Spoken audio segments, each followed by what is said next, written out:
Hello, welcome to the Art Channel. Today, Joshua and myself are at the National Portrait Gallery in London looking at Cindy Sherman's photographs.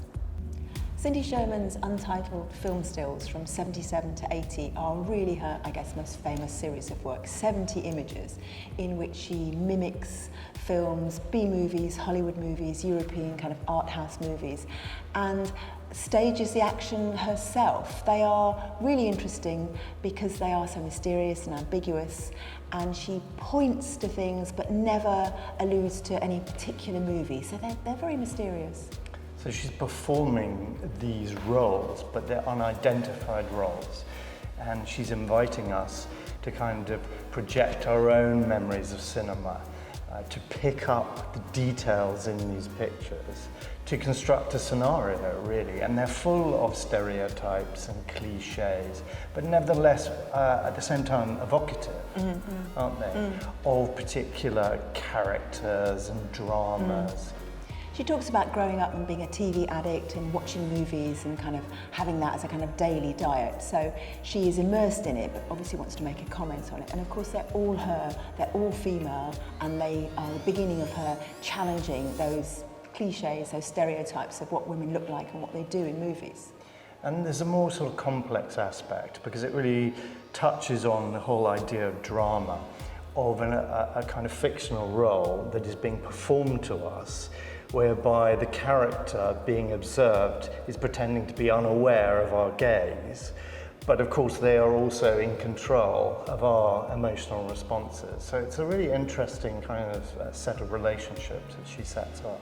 She does talk about not wanting to overact, not to put too much emotion into them. I think she talks about these being like the stills you get to advertise movies, where there's a lot of overacting to get people in. So there's a kind of quietness about them which is quite disturbing. And of course the detail pulls you in, you're trying to make sense of it, you're trying to extract meaning from it, while at the same time she's really sort of pulling away from us. So I think this is some of her most successful and influential work that she's made in her career, and it's fantastic to see them hung so closely together.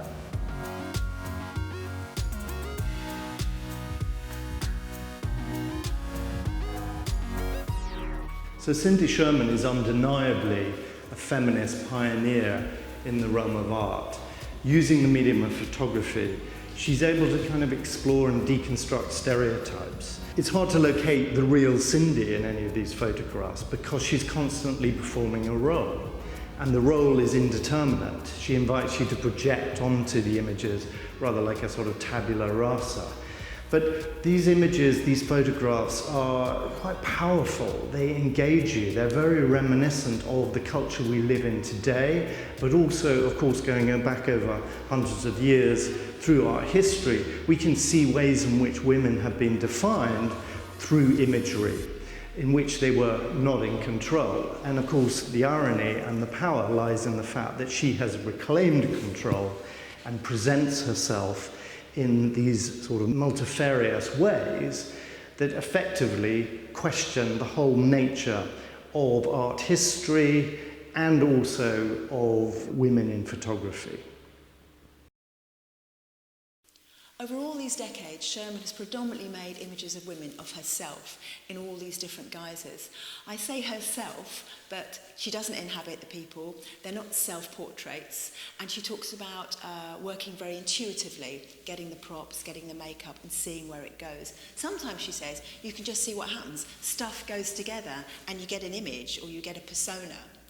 I think the big question is are these feminist works? And for me, absolutely they're feminist works. She does talk about making feminist or feminist-informed works, and they did start in the 1970s with first wave feminism.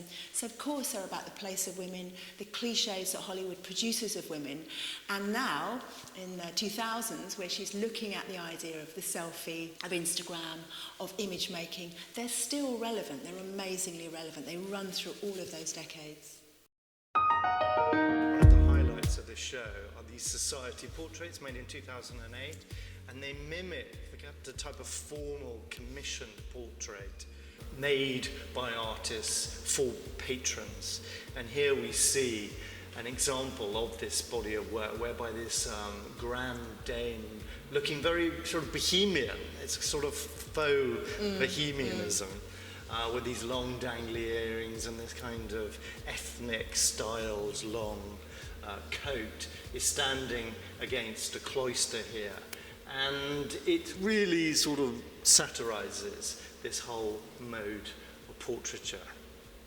I love it because, as you say, it's faux bohemian. That's definitely something brought off the shelf. The whole thing is an artifice. It's, you know, I'm going to buy this look, and this is what this woman has done. Lots of jewellery, lots of silver jewellery, lots of false nails going on. And I particularly like this rather nasty glittery slipper because she's got tights on, which is so not bohemian. So there are some really weird messages. And also, bizarrely, there's a little piece of cotton hanging off the arm. So there's all these strange little glitches that constantly remind you this is seriously fake. Well, there are flaws in the perfection. Yes, and I think for that reason it's actually quite a comical portrait, isn't it? The history portraits made between 88 and 90 partially coincide with the period that Sherman spent in Rome looking at old master paintings. And she covers a period in this series from the Renaissance to the sort of 19th century. And I think what's exciting about these is that they are so obviously full of artifice. They are real confections. She's using prosthetics in a kind of big way now.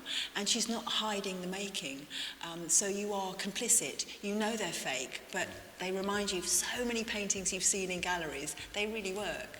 And they're funny too, aren't they? They make you smile. You understand her point, her project here, which is about sort of deconstructing the absurdity, really, of the tradition of portraiture in some respects. All of that sort of construction, concern with status, this aspiration to beauty and perfection, while at the same time showing these portraits as kind of grotesques with this exaggeration of the makeup and the prosthetics.